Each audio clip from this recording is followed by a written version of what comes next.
Quand on est confronté à une difficulté, ça vaut vraiment la peine d'apprendre à la surmonter et ça donne confiance en soi. J'ai commencé le piano à 3 ans, donc la musique a toujours été présente. C'est toute ma vie, mais la famille a toujours été ma priorité.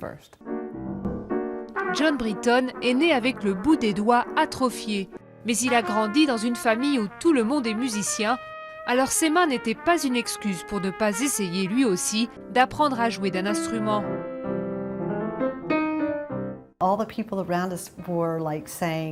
Tout le monde disait « il ne peut pas jouer du piano ». Mon mari et moi, on se regardait en disant « mais il est vivant quand même ».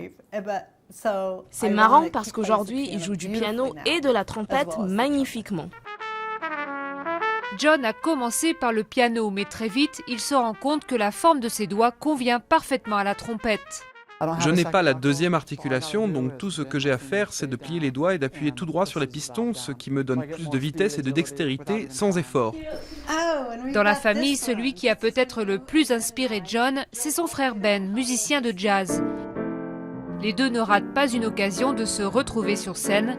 Ce soir-là, ils jouent dans un club de jazz de Washington où la famille a quasiment élu domicile, au chant Christine, leur sœur. Quel que soit le problème auquel on est confronté, on peut le regarder de façon positive. Et quand on joue sur scène, tout est multiplié par 10. Alors si on voit son problème de façon positive, on le voit de façon 10 fois plus positive. À travers le jazz, John a sans doute trouvé un remède miracle, une capacité à improviser dans les moments difficiles, à la vie comme à la scène.